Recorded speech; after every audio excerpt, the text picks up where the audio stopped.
నమస్కారం. ఈరోజు కోతి ముసలి కథ చెప్పుకుందాం. అనగనగా ఒక పెద్ద నది ఉంది. ఆ నది గట్టు మీద ఒక పెద్ద చెట్టు ఉంది. ఆ చెట్టు మీద ఒక కోతి ఉంది.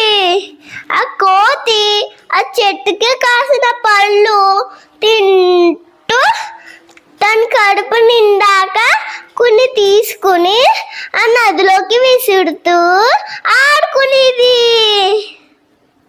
ఆ నదిలో ఒక మొసలి ఉంది. ఆ మొసలి కోటేసిన పళ్ళను తిని ఇవి చాలా బాగున్నాయి అని అన్నది.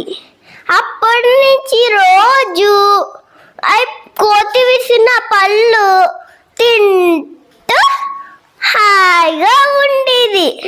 ఒకరోజు మొసలి గట్టు మీదకి వచ్చింది.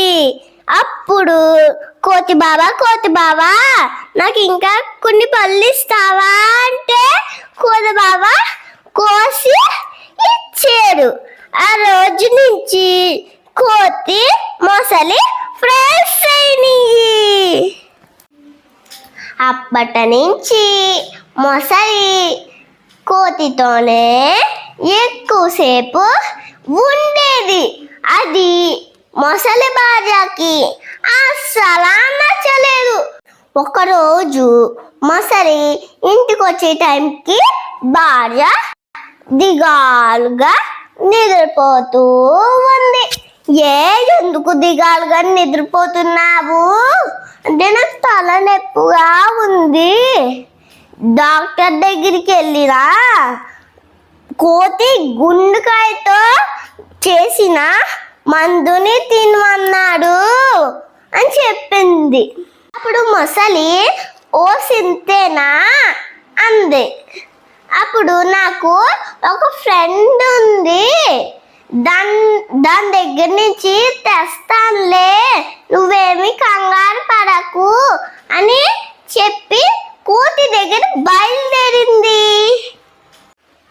అప్పుడు మొసలి కోతి దగ్గరికి వెళ్ళి కోతి బాబా మా ఇంటికి వస్తావా అని చెప్పింది.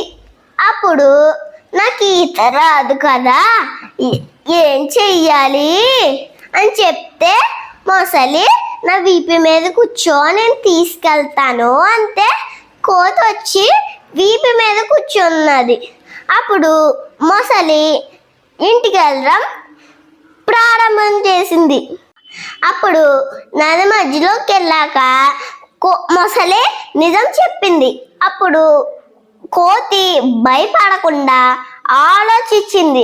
అప్పుడు ఓ సింతేనా నా గుండెకాయ చెట్టు మీద వదిలేసి వచ్చాను అంట. అయ్యయ్యో ఎలాగిప్పుడు అంటే వెనక్కి తీసుకెళ్ళు, నేను తీసుకొస్తానులే అని చెప్పింది. అప్పుడు వెనక్కి తీసుకెళ్ళి వెళ్ళింది. అప్పుడు గబుబా చెట్టు ఎక్కేసి ఉన్నది.